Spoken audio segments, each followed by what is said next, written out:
연휴를 맞아 우리 출장 선생님들이 많아서 솔직하게 좀 성가대 걱정이 좀 됐습니다. 그런데 오늘 너무나 힘있는 찬양 감사합니다. 우리 차원 집사님, 김재생 집사님 특별히 곁에 계셔주셨습니다. 오늘 두 분 없었으면 어떡할 뻔했습니까? 예, 성탄 칸타타 좀 우리 성가대가 준비하고 있는데요. 수고가 많으십니다. 시간 나실 때마다 성가대에 많이 격려해 주시길 바랍니다. 오늘 하나님 주시는 말씀은요, 창세기 20장입니다. 20장 1절부터 7절 말씀 한 절씩 읽고 7절은 같이 읽습니다. 창세기 20장 1절부터 7절입니다. 아브라함이 거기서 네게브 땅으로 옮겨가 가데스와 술 사이 그랄에 거류하며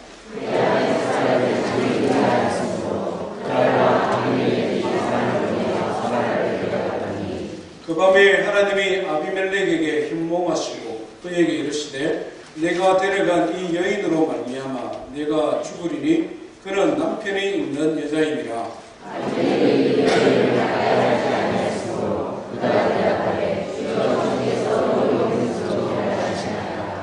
그가 나에게 이는 내 누이라고 하지 아니하였나이까. 그 여인도 그는 내 오라비라 하였사오니 나는 온전한 마음과 깨끗한 손으로 이렇게 하였나이다. 하나님이 내 도끼를 이시되 내가 온전한 마음으로 이렇게 한 줄을 알았으므로 너를 나에게 공개하지 아니하였나니 너희에게 가까이하지 못하였니 이 때문이라. 같이 있습니다. 이제 그 사람의 아내를 돌려보내라. 그는 선지자라. 그가 너를 위하여 기도하리니 내가 살려니와 내가 돌려보내지 아니하면 너와 내게 속한 자가 다 반드시 죽을 줄 믿으리라. 아멘. 우리는 아브라함을 통해서 믿음의 길, 우리 성도들이 살아내야 되는 하나님 나라가는 그날까지 성도의 삶의 여정을 살펴보고 있습니다. 우리 개개인의 삶이 그렇듯이 또 아브라함의 삶이 그랬던 것 같습니다. 성공의 때가 있는가 하면 실패의 때도 있습니다. 믿음이 지속적으로 성장해 갈 때가 있는가 하면 때로는 흠화리만큼 별일 아닌 것에 실수하고 넘어지기도 합니다. 오늘 우리가 읽은 본문이 그와 같은 사건을 다루고 있는데요. 본문은 아브라함이 네게브 땅 그랄에 거주할 때에 있었던 사건을 다루고 있습니다. 지명으로 이 그랄과 헤브론 이런 지역이 등장을 하고 있는데요. 우리 지도를 보고 잠깐 제가 한번 설명을 드리기를 원합니다. 우리 지도를 보시면 중간쯤에 헤브론이라는 지역이 보입니까? 예, 헤브론은 아브라함이 저곳에서 약 20년에서 25년 정도 살았습니다.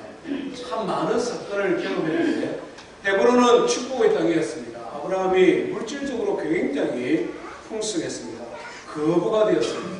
자기 집에 일을 하는 사람만 최소한 가병이 318명을 동원할 수 있을 만큼 헤브론에서 복을 받았습니다. 뿐만 아니라 저 땅에서는 아픔도 경험을 했는데 아브라함이 조카 롯과 이별한 곳이 헤브론입니다. 아브라함은 헤브론에서 머물렀고 조카는 오른쪽에 보면은 사해 제일 밑에 보면은 고모라 소돔 되어 있는데 예, 저것으로 굉장히 고맙습니다. 예, 저것으로 이동을 했죠. 또 헤브론에서는 여러 가지를 경험했는데 그 중에 하나가 뭐냐면 소돔과 고모라 성을 침공했던 북쪽 메소포타미아 4개의 연합군이 전쟁을 일으켰을 때에 헤브론에 살던 아브라함이 318명을 이끌고 저기 북쪽 지도에 나오지 않는데요. 단이라는 지역까지 거슬러 올라가 전쟁을 치르고 조카 롯을 구출한 그런 사건이 있었던 것이 헤브론입니다. 말하자면 이 헤브론이 굉장히 아브라함에게는 축복의 땅인데 오늘 본문에 보면 아브라함이 거기서 네게브 땅으로 옮겨갔다. 가데스와 술 사이 그랄로 이사를 갔다라고 표현을 하고 있습니다. 왜 아브라함이 이 축복의 땅에서 다른 땅으로 이사를 갔을까? 여러 가지 생각을 할 수가 있습니다. 특별히 아브라함이 지금 이 나이가 약 99세입니다. 99세의 어른이 가족들 식솔들 다 이끌고 이사를 하는 것은 굉장히 쉽지 않을 것입니다. 뿐만 아니라 헤브론은 지금도 이스라엘의 지역에 가보면 평야지대입니다만은 이 그랄이라는 곳은 산악지대입니다. 뿐만 아니라 그곳은 블레셋이라는 나라가 있었고 그 나라에 아비멜렉이라는 왕, 그냥 조그마한 도시국가가 아니라 이제는 제법 규모를 갖춘 그런 나라로 형성되어 있는 곳이 있는 곳으로 아브라함이 이사를 갔다 하는 것입니다. 왜 아브라함이 고령의 나이에 헤브론 축복의 땅을 두고 그랄이라는 곳으로 갔을까? 많은 생각들을 할 수 있는 부분인데요. 그 이유 중에 대표적인 것이 소돔과 고모라성의 멸망의 이유를 하고 있습니다. 우리가 창세기 19장을 다루지는 않았습니다만은 이 20장 바로 앞에 있는 19장에 보면 하나님께서 소돔성을 멸망시키는 장면이 나오고 있습니다. 그곳에 보면은 하나님께서 하늘에서 유황과 불을 비오듯 쏟아부었다. 그리고 그것이 완전히 죄로 덮여버렸습니다. 땅은 지진이 나고 도시는 완전히 멸망을 해버렸습니다. 우리가 역사적으로 고정된 사건이 하나 알고 있는 것처럼 AD 79년에 있었던 로마의 베수비오 화산이 폭발했을 때에 베수비오 화산이 폭발하고 난 다음에 폼페이라는 도시가 완전히 그냥 화산재에 의해 파묻혀버린 것처럼 이 소돔과 고모라는 하나님의 심판에 의해 완전히 멸망을 하고 말았습니다. 소돔과 고모라는 그 시대의 가장 큰 도시들 중에 하나였습니다. 말하자면 상업의 중심적이고 비록 퇴폐적인 문화이지만 문화의 중심지였습니다. 그리고 그 인근의 사람들에게 많은 영향력을 끼치는 도시였기 때문에 소돔과 고모라가 멸망당하는 장면을 주변에 사는 소도시 사람들이 보면 어떤 생각이 들겠습니까? 그들도 역시 두려움을 느꼈을 것입니다. 뿐만 아니라 경제적인 또 산업적인 영향도 있었을 것입니다. 그래서 많은 사람들이 이 소돔성의 멸망을 보고 좀 더 살기 좋은 안전한 곳으로 이사를 아마 갔지 싶습니다. 그러다 보니 아브라함도 역시 소돔에서 조금 더 먼 쪽에 있는 서남 쪽으로, 남서쪽으로 지금 이동하고 있는 것을 보게 됩니다. 우리가 살다 보면 이사를 종종 하게 되는데요. 지금도 이사를 계획하고 있는 성도님들도 있는 줄 압니다만 이사할 때 잘해야 돼요. 그렇지 않습니까? 이사할 때에 고려해야 될 것이 여러 가지가 있는데 물론 뭐 경제적인 것 고려해야 됩니다. 윤택한 삶을 살기 위해 모든 것을 생각해야 됩니다. 또 자녀들을 교육을 위해서도 생각해야 됩니다. 교육의 아주 수준이 높은 것 마땅히 그것 살펴봐야 됩니다. 그런데 그것보다 더 중요한 것이 있다면 우리 성도들은 뭘 먼저 고려해야 되겠습니까? 예? 네. 교회와 신앙생활이죠. 교회와 신앙생활. 교회와 신앙생활에 대하여 우리 진지하게 고민을 해야 됩니다. 저희 교회가 세계에서 제일 좋다 이런 건 절대 아닙니다. 지금 내가 몸담고 있는 교회에 나와 함께 신앙생활하는 신앙의 동지들 그곳을 떠나 새로운 곳에 이식했을 때 내가 신앙생활을 잘 해갈 수 있을까? 우리의 자녀들을 하나님의 말씀으로 잘 양육해 갈 수 있을까? 이거 정말 심각하게 고민해야 됩니다. 교회는 하나님께서 지역마다 좋은 교회를 세우시고 그 교회를 통해 하나님 역사를 이루어 가는데 중요한 것은 내가 생활적으로 그곳에 가게 될 때 그곳에서 정착하고 신앙생활 할 때 어떤 환경 속에 어떤 신앙의 친구들을 만나고 그곳에서 자녀들을 양육하는 게 굉장히 중요하기 때문에 그렇습니다. 아브라함도 물론 고민하며 이사했겠습니다만은 이사하고 난 다음에 결과가 썩 좋지를 못한 것 같습니다. 그가 이사하고 난 다음에 그를 기다리는 것은 오래된 위험이었습니다. 우리 2절 말씀 한번 다시 읽을까요? 2절입니다. 시작. 그의 아내 사라를 자기 누이라 하였으므로 그랄 왕 아비멜렉이 사람을 보내어 사라를 데려갔더니 어디서 굉장히 많이 본 장면 아닙니까? 그죠? 우리가 창세기 12장에 보면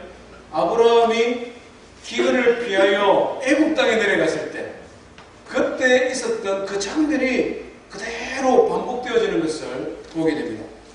애굽 왕 바로 앞에서 자기의 아내를 누이라고 속인 것처럼 아브라함이 지금 아비멜렉이라는 그 왕 앞에서 자기의 아내를 여동생이라 속이고 아비멜렉은 그 사라를 지금 데리고 갔다. 성경이 이렇게 기록하고 있습니다. 아브라함이 어떤 사람입니까? 25년 전의 아브라함과 지금의 아브라함은 참 다른 사람이지 않습니까? 그는 하나님의 손에서 신실하게 신앙 훈련을 받은 사람입니다. 가는 곳마다 믿음의 재단을 쌓았습니다. 믿음이 매일매일 성장하여서 하나님께서 아브라함을 인정하시고 나의 벗이라고, 나의 친구라고 이렇게 인정해 주기도 했습니다. 소돔성의 멸망의 예언을 듣고 난 다음에 아브라함은 또 어떻게 했습니까? 하나님 앞에 기도하면서 이렇게 기도했습니다. 하나님, 의인과 악인을 함께 멸망시킬 수 있습니까? 의로운 하나님이 그렇게 해서는 안 되지요. 말하자면 이렇게 하나님 앞에 기도하며 의를 부르짖었던 사람이 아브라함입니다. 말하자면 초신자가 아니라는 것입니다. 믿음이 성장한 사람입니다. 믿음이 자랄 만큼 자랐고 연단도 받은 사람입니다. 직분을 가지고 이야기를 하자면 교회의 집사님이 되고 안수집사님이 되고 권사가 되고 장로가 되고 그래서 긍정적인 영향력을 끼칠 수 있는, 그래서 누가 보더라도 참 저분은 신실한 분이다 이런 인정을 받을 사람이라는 것입니다. 그런데 그가 25년 전에 처음 예수님 믿었을 때 했던 똑같은 실수, 너무나 초보적이고 너무나 유치한 실수를 지금 반복하고 있다는 것입니다. 설교 계획을 세우다 보면 참 설교를 안 하고 싶은 본문이 있습니다. 아브라함도 14주 정도 설교 계획을 세우는데 이 본문은 빼고 싶었어요. 그래서 혹시 우리 성도님들 주보가 모아놓은 분들이 있으면 한번 보십시오. 앞에 보면은 이 본문이 없습니다. 설교 계획이 없어요. 빼고 싶었어요.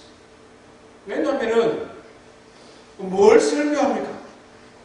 25년 동안 믿음에 연단받은 아브라함이 똑같은 실수를 반복하는데, 아니 믿음의 조상이라고 우리 앞에 모델로 하나님이 세우셨는데 그 사람이 너무나 어처구니 없는 지금 실수를 하고 있다는 것입니다.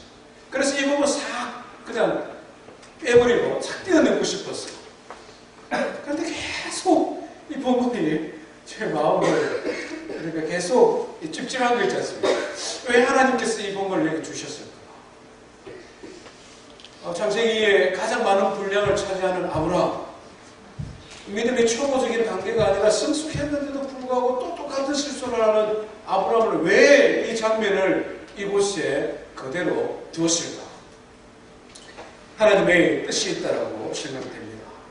오랜 시간 하나님 말씀을 묵상하면서 하나님께서는 인생 아브라함을 보는 것이 아니라 아브라함의 영혼을 보게 했습니다. 뿐만 아니라 하나님을 묵상하게 했습니다. 실수를 반복하는 아브라함, 그럼에도 불구하고 그 아브라함을 세워가시는 하나님을 묵상할 때에 하나님께서 우리에게 주시는, 저에게 주시는 깊은 교훈이 있는 것입니다.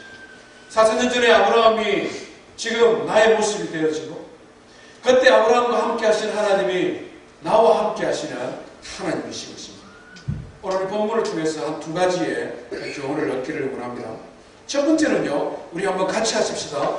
생각에 파수꾼을 세웁시다. 아브라함의 실수 이유가 뭐냐?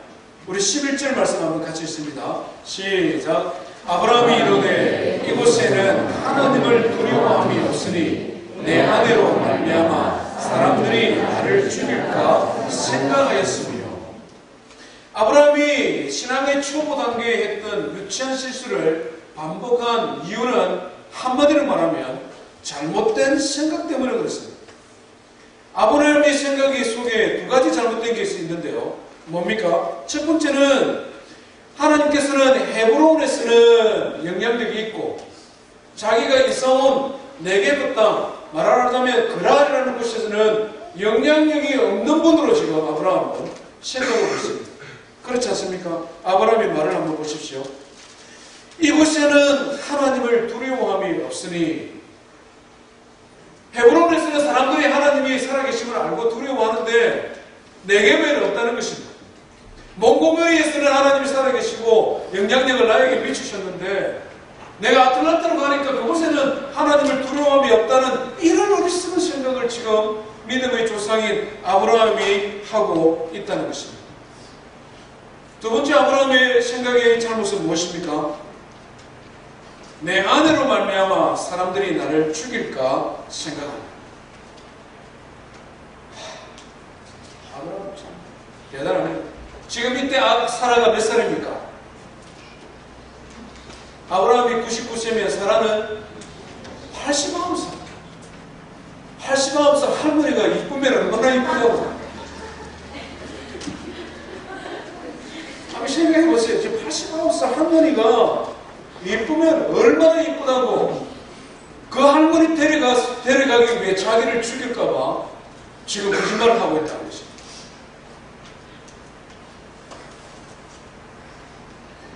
아브라함이 젊었을 때 생각했더니 이해가 좀 되지 않습니까? 우리가 이쁜 아내하고 사는 분들 간혹 이런 생각 한 번씩 하잖아요. 그런데 지금 89살. 물론 학자들이 뭐 다른 견해를 이야기하기도 합니다. 왜냐하면 하나님께서 90살에 사라에게 아들을 주시거든요. 초자연적인 하나님의 능력이지만 하나님께서 사라의 몸을 만지고 계신 것이다. 말하자면 지금 사라를 회춘하고 있기 때문에, 시키고 있기 때문에, 그래서 사람이 보기에 89살 할머니도 정말 아름답고 멋있을 수도 있다. 어떤 사람은 무슨 소리 하느냐고, 89살 아무리 이뻐봐야 아비멜렉이 사라를 데려간 것은 전략적인 결혼이다. 말하자면 아브라함이 힘이 세고 부자고 가병들이 많고 하니까 아브라함의 여동생과 결혼을 하면 동맹관계처럼 맺을 수 있다는 그런 계획 속에 아비멜렉이 사라를 데려갔다는 것입니다. 이후에 어쨌든 아브라함의 생각은 어떻습니까? 잘못된 생각입니다. 정확한 근거에 의한 아브라함의 생각이 아니라 막연한 두려움, 혹시 있을지도 모르는 최악의 상황을 가정하고 그것을 피하기 위해 아브라함은 지금 거짓말을 하고 있다는 것입니다. 이런 아브라함을 보면서 참 안타까운 생각이 들지 않습니까? 아니, 왜 25년 전에 그가 애굽 땅에 갔을 때에 애굽 왕 바라를 혼내주면서 자기 아내와 자기를 지켜준 그 하나님을 생각하지는 못하느냐는 것입니다. 왜 아브라함은 318명을 데리고 그 네 나라 연합군과 전투를 벌이고 노예로 잡혀갔던 조카 롯을 구출해 주었던 그 장면은 왜 생각하지를 못하느냐? 왜 아브라함은 전쟁에서 승리하고 돌아오는 자신을 향하여 맞이하는 소돔 왕에게 지극히 높으신 하나님께서 나를 지키시고 도우셨다라고 선포했던 그런 용기백배한 그런 모습을 보여주지를 못하느냐?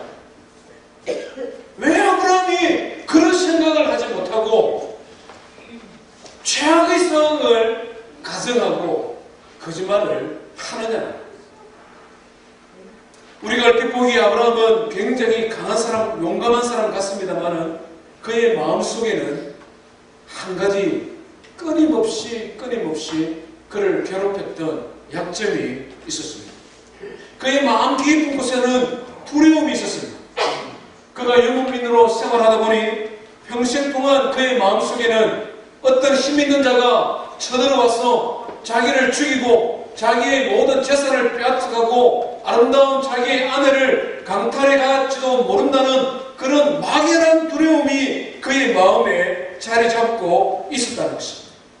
그가 비록 나이가 100살이 가까워지고 큰 부자가 되어지고 많은 가솔들을 이끄는 그런 대족장이 되어졌지만 그럼에도 불구하고 그의 인생의 마지막 쯤에 도달하여서 또 불쑥 튀어올라 그로 하여금 믿음에서 실족해 하는 그의 마음에 두려움이 있었다 하는 것입니다. 아브라함에게는 두려움과 거짓말이 그의 신앙의 삶의 약점이었습니다. 우리 성도님들에게는 이런 약점 혹시 없습니까? 우리의 믿음 생활에서 한 번씩 불쑥 튀어나와서 하나님을 향한 우리의 믿음을 허물어뜨리는, 우리의 믿음의 성장을 방해하는, 그래서 말 그대로 아킬레스건과 같은 신앙생활에 약점이 없습니까? 어떤 사람은 탐욕이 이 약점일 수도 있습니다. 어떤 사람은 성적인 면에 너무 유혹에 잘 넘어가는 사람도 있습니다. 음주와 불륜과 도박, 이런 것은 중독성이 굉장히 강하고 습관적으로 빠지게 합니다.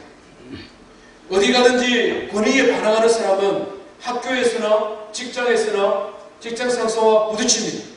그리고는 인생이 어려움을 겪기도 합니다.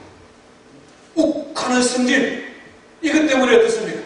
믿음이 쭉 성장하다가도 욱 한번 하는 바람에 또 그냥 추락하는 그런 연약한 사람도 있습니다. 어떤 사람은 소심한 사람이 있습니다. 하나님이 그에게 은사도 주시고 능력도 주시고 자질도 주셨는데 소심합니다. 그래서 하나님 주신 은사를 발휘하지도 못합니다. 소극적으로 자꾸 뒤로 물러서는 이런 사람도 있다는 것입니다. 아브라함에게는 두려움과 거짓말이 약점이었다면 우리 성도들은 믿음의 삶에 저마다 자기 자신의 믿음을 갉아먹는 그런 약점이 있다는 것입니다. 그것을 우리가 어떻게 극복할 수가 있겠습니까? 아브라함이 안타깝지만 믿음의 생각을 가지지 못하고 최악의 상황을 가정하고 그래서 실패한 것처럼 그 이유가 무엇인지를 우리가 좀 더 깊이 알아봐야 한다는 것입니다. 왜 아브라함은 좀 더 믿음의 사람답게 용기 있게 담대하게 그렇게 살지 못했을까? 아브라함이 의지가 약해서 연세가 많아지다 보니 힘이 없고 오히려 두려운 것이 많아졌을까? 재산이 많고 지켜야 될 것이 많다 보니까 마음이 소심해져서 그렇습니까? 아니다. 아브라함의 의지가 약하거나 결심이 약하거나 기억력이 나쁘거나 마음이 소심해져서 그런 것이 아니라 근본적인 이유가 있다는 것입니다. 아브라함의 생각 속에, 아브라함의 마음 속에 두려움을 심어주고 살아계신 하나님을 의지하기보다는 그의 영혼을 어둡게 하여서 그로 하여금 살아계신 하나님을 의지하지 못하도록 하는 영적인 세력, 힘이 있다는 것입니다. 디모데후서 1장 7절의 성경은 분명히 우리에게 말씀하기를 하나님이 우리에게 주시는 것은 두려워하는 마음이 아니요 오직 능력과 사랑과 절제하는 마음이니, 두려워하는 마음은 하나님 주시는 마음이 아니라는 거예요. 그렇다면 아브라함이 지금 두려워하는 이유는 하나님이 주시는 것이 아니라면 아브라함으로 하여금 두려워하게 하는 그 무엇인가가 있다는 것입니다. 바울 사도는 이것을 너무나 분명히 말합니다. 죄라고 말합니다. 로마서 1장 18절 이후에 성경에 이렇게 기록합니다. 제가 한번 읽어보겠습니다. 내 속, 곧 내 육신에 선한 것이 거하지 아니하는 줄을 아노니 원함은 내게 있으나 선을 행하는 것은 없노라. 내가 원하는 바 선을 행하지 아니하고 도리어 원하지 아니한 바 악을 행하는 거다. 만일 내가 원하지 아니하는 그것을 하면 이를 행하는 자는 내가 아니요 내 속에 거하는 죄니라. 다윗, 바울 사도의 고백입니다. 그는 정말 믿음의 사람, 성숙한 신앙인입니다. 그럼에도 불구하고 그의 마음속에 그로 하여금 자신의 생각을 부정적이게 하고 악한 것을 생각하게 하고 불평하게 하고 불의를 행하게 하고 선한 것이 무엇인지 알지만 그것을 하지 아니하고 악한 것을 하게 그의 마음에 충동질하는 것이 있다고 바울은 우리에게 경고하고 있습니다. 아브라함이 쓰러진 것은 그가 의지가 약하거나 그의 믿음이 없는 사람이기 때문이 아니라는 것입니다. 날마다 하나님과 교제하며 믿음의 길을 걸어가는 믿음의 사람도 세계 선교를 향하여 결혼까지 포기하고 복음을 전도하였던 바울사도 그도 정말 이제 연세가 높고 신앙의 연륜을 쌓아서 웬만한 시험에도 끄떡없는 그런 든든한 믿음의 사람이라 할지라도 한순간 방심하면, 한순간 영적으로 나태해지면 그 틈을 비집고 찾아와서 그로 하여금 실족해 하도록 그의 마음에 끊임없이 충돌하지라는 악한 영의 세력이 있다는 것입니다. 사랑하는 성도 여러분, 아브라함의 인생에서 다시금 생각하기도 싫은 어리석은 실패, 두 번씩이나 극복한 그 실패를 하나님께서 우리에게 보여주는 이유가 어디에 있습니까? 그것은 믿음의 삶에 있어서 죄의 심각성을 알고 그 죄와 싸우라고 오늘 우리에게 도전하고 있는 것입니다. 아브라함은 그의 인생에 많은 도전들이 있었습니다. 그가 싸워야 되는 영적인 대적들이 많이 있었습니다. 그는 기근과도 싸웠습니다. 인간관계의 갈등과도 싸웠습니다. 소돔성이 그를 유혹하여 그것과도 그는 싸웠습니다. 그러나 아브라함의 인생에 있어서 가장 큰 적은, 아브라함의 인생에 있어서 가장 강력하게 그로 하여금 낙심 가운데 빠지게 하였던 적은 그의 마음속에 있었습니다. 그로 하여금 하나님을 신뢰하지 못하도록 하고 그의 영안을 어둡게 하여 살아계신 하나님을 신뢰하지 못하도록 한 죄와 싸워야 한다는 것입니다. 우리의 신앙생활에서도 역시 마찬가지입니다. 우리의 가정이나 교회나 직장에서 싸워야 될 대상은 사람이 아니라 바로 우리로 하여금 살아계신 하나님을 의지하지 못하게 하는, 우리의 생각을 악한 것으로 이끌어가는 영적인 싸움을 싸워야 한다는 것입니다. 우리의 대적은 남편이 아닙니다.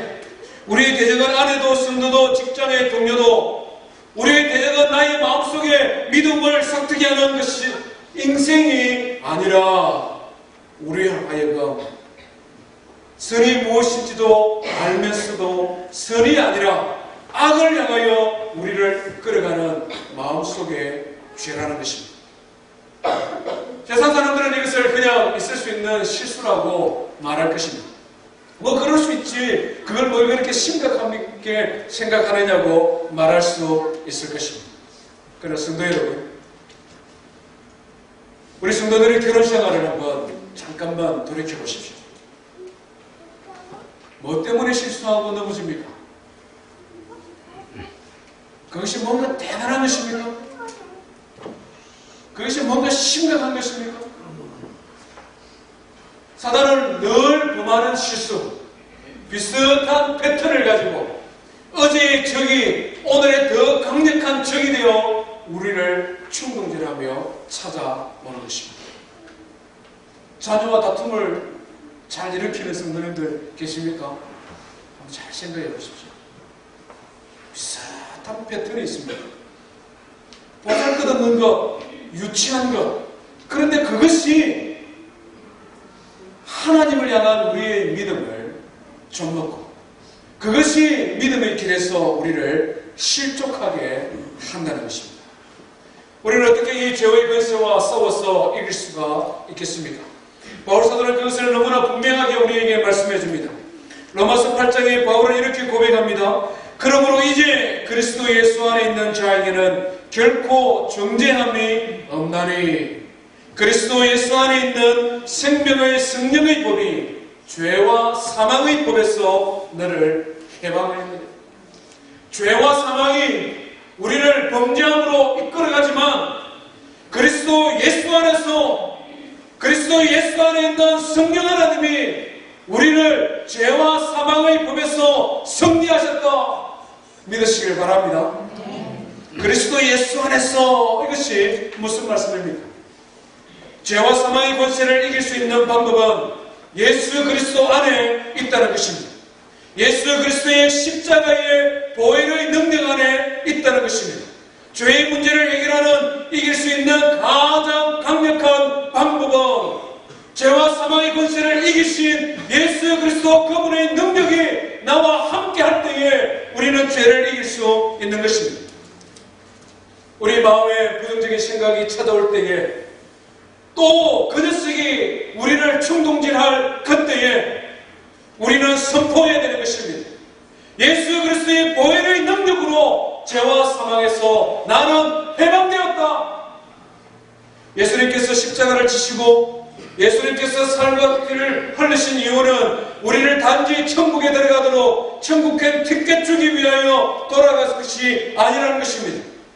우리로 하여금 이 세상을 살아가는 동안 하나님 나라가는 그날까지 이 세상에서 그 어떤 시험이 그 어떤 유혹이 우리를 충동질한다 할지라도 그것을 이기는 강력한 힘과 능력으로 역사하는 십자가의 보혈, 그 예수 그리스도 안에서 우리는 죄를 이길 수 있다는 것입니다.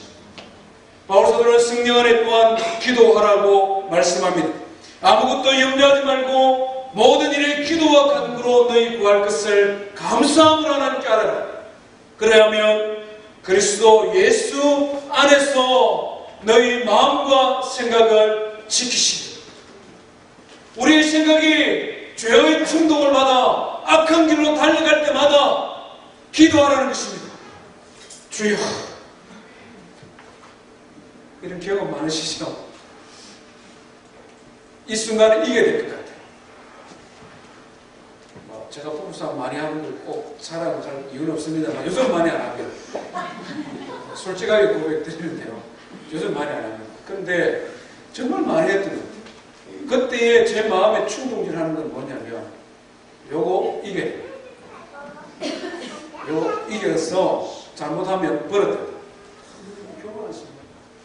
제가 참 상처를 많이 줬어요. 그래서 죄송합니다. 이거 이겨야 돼요. 이번에 참 이거 용납하면 버릇되면 앞으로 계속 당하는 이 생각 있지 않습니까? 남자분들 없는 분들 그런 생각 하잖아요. 안 합니까? 제가 못해서 저만 그랬습니다. 별거 아닌 걸 가지고 막 싸워요. 이겨야 돼요. 그래서 말도 함부로 합니다. 그리고는 뻑뻑 지르고 이깁니다. 진짜 이겼습니까? 아내한테는 이기는지 몰라요. 아내한테는 윽박 질러서 이기는지 몰라요. 그 순간에. 그러나 우리는 철저하게 죄의 충동에 진 것입니다. 철저하게 졌습니다. 그러고 나면 하나님 앞에 기도가 됩니까? 그러고 나면 하나님 앞에 자녀들 앞에 떳떳할 수 있습니까? 우리 철저하게 그 순간 진 거예요.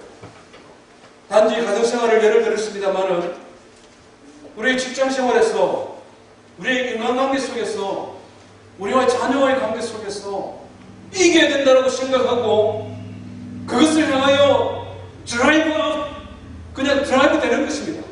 충동질을 당하는 것입니다. 결국은 이겼습니다만은 죄의 종노릇하고 있다는 것입니다. 그때마다 어떻게 하라고 합니까? 모든 일에 기도와 간구로 주여, 나를 지켜주십시오. 내가 또 이런 유치한 일에 내가 결혼 초기에 싸웠던 그걸 또 싸웁니다. 내가 지난번에 넘어졌던 그것 때문에 또 지금 넘어지게 되었습니다. 저런 것 같고 자존심이 구겨지는 것 같고 사람들 앞에 부끄러움 당하는 것 같고 그렇지만 그것이 바로 죄를 이기는 것이고 그것이 바로 믿음의 길에서 승리하는 것을 믿으시기 바랍니다. 아까 마귀는 우리를 그렇게 충동질하는 것입니다. 다윗을 한번 생각해 보십시오. 다윗은 젊었을 때에 바세바의 사건으로 그는 실패했습니다. 실패하고 난 다음에 그가 뭐라고 하나님 앞에 기도합니까? 하나님이여, 내 속에 정한 마음을 창조하시고 내 안에 정직한 영을 새롭게 하여 주옵소서. 그러나 하나님 앞에 철저히 기도하는 사람이었습니다. 그가 나이 많아 죽게 되었습니다. 이불을 덮고도 따뜻하지는 않았습니다. 그래서 신하들이 어떻게 합니까? 왕이시여, 당신에게 아름다운 여인을 주겠습니다. 수냄 여인을 줍니다. 이 여인과 동침하십시오. 그러면 당신이 따뜻하게 밤에 잠을 잘 것이 아닙니까? 다윗은 어떻게 합니까? 죽는 날까지 결코 그 여인과 동침하지 아니하리라. 그는 실패를 듣고 승리한 사람이었습니다. 성적인 유혹에 연약한 사람이었습니다만은 이제는 그것이 공식적으로 허용되어지는 그 순간에도 그는 하나님 앞에 기도한 사람이에요. 나의 마음에 정한 영을 창조하시고 나의 마음을 새롭게 해주십시오. 하나님 앞에 기도하며 나아갈 때 죄의 유혹을 이기고 승리한 믿음의 사람이 된 것입니다. 십자가의 능력으로 우리의 생각에 파수꾼을 씌우고 죄의 유혹으로부터 승리하는 저와 성도 되기를 주의 이름으로 축원드립니다. 오늘 본문이 우리에게 주는 두 번째 교훈이 있는데요. 그것은 하나님이십니다. 오늘 본문을 읽으면서 좀 이상한 것 발견하지 못했습니까? 하나님께서 아브라함을 책망하지 않았습니다. 저는 참 이상했습니다. 왜냐하면 하나님께서는 아브라함 때문에 이방 사람인 아비멜렉 왕으로부터 원망을 받습니다. 우리 4절 한번 읽어보십시다. 4절 5절입니다. 시작. 아비멜렉이 그 여인을 가까이 아니하였으므로 그가 대답하되 주여 주께서 외로운 백성도 그가 나에게 이는 내 누이라고 하지 아니하였나이까. 그 여인도 그는 내 오랍이라 하였사오니 나는 온전한 마음과 깨끗한 손으로 이렇게 하였나이다. 이 누가 하는 말이냐면요, 아브라함이 이런 말 하는 것이 아니라 아비멜렉이 이런 말을 합니다. 말하자면 하나님을 알지 못하는 이방 사람, 이방인 왕인 아비멜렉이 지금 하나님 앞에 따지는 거예요. 하나님, 내가 뭐 잘못한 거 있습니까? 아브라함이 이 사람은 자기 아내라고 안 하고 여동생이라 하고 제가 보니까 너무 예쁘고 아브라함과 전략적인 결혼을 하면 참 좋을 것 같아서 아내를 다니고 왔습니다. 나는 정한 마음과 깨끗한 손으로 했습니다. 나 잘못 없다는 거예요. 말하자면 하나님께서 아브라함 때문에 지금 하나님을 안 섬기는 이방 왕에게 낭패를 당하고 있는 것입니다. 수모를 당하고 있는 것입니다. 하나님, 당신 어려운 분 맞습니까? 내가 무슨 잘못이 있다고? 아브라함이 잘못했지.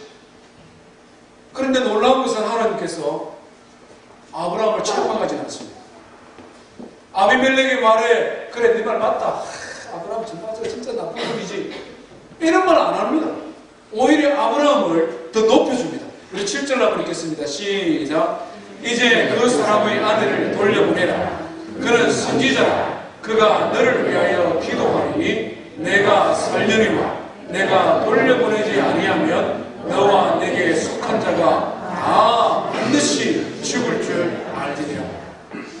아브라함을 지금 책망하는 것은 고사하고 오히려 아비멜렉 앞에서 아브라함을 더 높입니다. 아브라함은 선지자다. 그리고 아브라함이 너를 위하여 기도 안 하면 너와 너의 모든 백성들이 다 죽을 줄 알아. 이게 지금 뭡니까 이거? 잘못은 아브라함이 했는데 책망은 아비멜렉이 받고 오히려 하나님께서는 아브라함을 더 높여주고 있습니다. 이게 뭡니까? 이게 뭡니까? 불합리한 거지.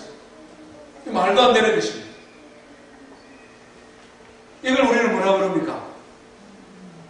하나님의 은혜라는 것입니다. 아비멜렉 왕의 입장에서는 억울하겠습니다만은 하나님의 자녀인 아브라함의 입장에서는 이것은 비교할 수 없는 사랑입니다. 이것은 하나님의 일방적인 호의입니다.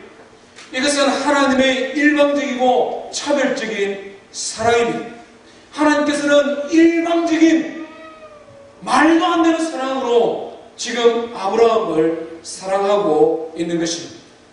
25년 전이나 지금이나 아브라함은 두려움 때문에 거짓말하는 그 실수함은 조금도 변함이 없는 연약한 투성입니다.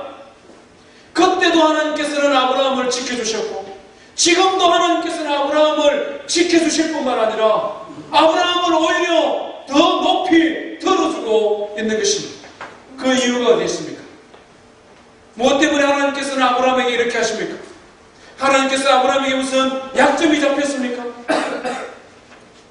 그것은 바로 하나님과 아브라함이 맺은 언약 때문에 그렇습니다. 하나님께서 아브라함에게 뭐라고 말씀합니까? 너의 본향, 너의 아버지, 너의 친척 집을 떠나라. 내가 내 말에 순종하고 떠나면 내가 너에게 복을 주고 너를 큰 민족을 이루고 내게 너를 복을 주고 복의 권원이 되게 할 것이다. 하나님께서는 아브라함과 약속하셨습니다. 아브라함이 어떤 인생의 삶을 살아가든 하나님께서는 아브라함과 하신 그 약속을 기억하시고 그의 허물을 덮어주시고 그에게 은혜를 베풀어주고 있는 것입니다. 이 말씀이 오늘 우리에게 얼마나 큰 은혜가 되는 줄 모릅니다. 하나님께서 창세기 12장에서 아브라함과 언약을 맺어주셨다면 하나님께서는 저와도 언약을 맺어주셨습니다. 요한복음 1장에 하나님께서 맺으신 언약이 무엇입니까? 영접하는 자, 곧 그 이름을 믿는 자에게는 하나님의 자녀가 되는 권세를 주셨으니 예수 그리스도가 나를 대신하여 십자가에 달려 죽으심을 믿고 예수 그리스도를 나의 구원의 주로 영접하면 그때부터 나는 하나님의 자녀가 되는 권세를 하나님께서 저에게 약속해 주셨습니다. 하나님께서는 우리 모두에게 동일한 약속을 주셨음을 믿습니다. 요한복음 15장에는 또 어떤 약속을 주셨습니까? 너희가 나를 택한 것이 아니요 내가 너희를 택하여 세웠나니 이는 너희로 가서 열매를 맺게 하고 열매가 항상 있게 하여 내 이름으로 아버지께 무엇을 구하든지 다 받게 하려 함이라. 하나님께서 예수 믿는 저와 맺어준 약속입니다. 이 세상에 살 때 비실비실하게 연약하게 바보처럼 어리석은 사로 살지 아니하고 열매를 많이 맺어서 긍정적인 영향을 세상에 끼치는 그래서 아버지 하나님의 살아계심을 증거할 뿐만 아니라 네가 무엇이든지 기도하면 이루어질 것을 주님께서 저에게 약속해 주셨습니다. 주님께서는 우리를 보실 때에 우리의 선한 행실, 우리의 도덕적인 모습 그것을 보시고 우리를 사랑해 주셨다가 미워하셨다가 우리를 축복해 주시기도 하셨다가 저주도 하시는 이런 하나님이 아니라는 것입니다. 물론 하나님의 자녀로서 세상의 빛과 소금으로 살아야겠지요. 그렇지만 죄와 싸우고 죄의 충동에서 이기고 믿음의 길을 걸어가기 위해 노력하다가도 실족할 때가 있지 않습니까? 실패할 때도 있지 않습니까? 그래서 참 가슴을 치면서 안타까워할 때가 있지 않습니까? 그때마다 오늘 이 말씀을 기억하기를 주의 이름으로 축원드립니다. 하나님께서는 우리의 영적인 신분이 어떤 신분이냐? 예수 그리스도를 믿고 하나님의 자녀가 되었느냐 그렇지 않느냐 그것을 가지고 은혜를 베풀어 주실지 소돔과 같이 심판을 내리실지 하나님은 그것을 가지고 우리를 분별하시는 것입니다. 저는 오늘 이 말씀을 읽으면서 아브라함이 두 번씩이나 똑같은 실수를 범하는 것 보고 처음에는 비웃었습니다. 처음에는 아이고 아브라함 어떻게 당신은 아내를 그러다가 저 자식을 생각해 봤습니다. 두 분은 아무것도 아닙니다. 그렇지 않습니까? 제가 40년 조금 더 살았는데 우리 어른들 앞에서는 죄송합니다만 40년 조금 더 살았는데요. 2번, 20번, 200번입니다. 200번도 더 되는 것 같아요. 우리 인생에 연약함이 있어서 또 실족하고 연약해질 때 낙심하지 마시고, 그럼에도 불구하고 우리를 사랑으로 덮어주시고 우리에게 은혜 베푸시는 하나님, 그 하나님을 믿고 의지하며 나아가는 저와 성도 되기를 주의 이름으로 축원드립니다. 우리 말씀 기억하며 함께 하나님 앞에 찬송하십시다. 그 크신 하나님의 사랑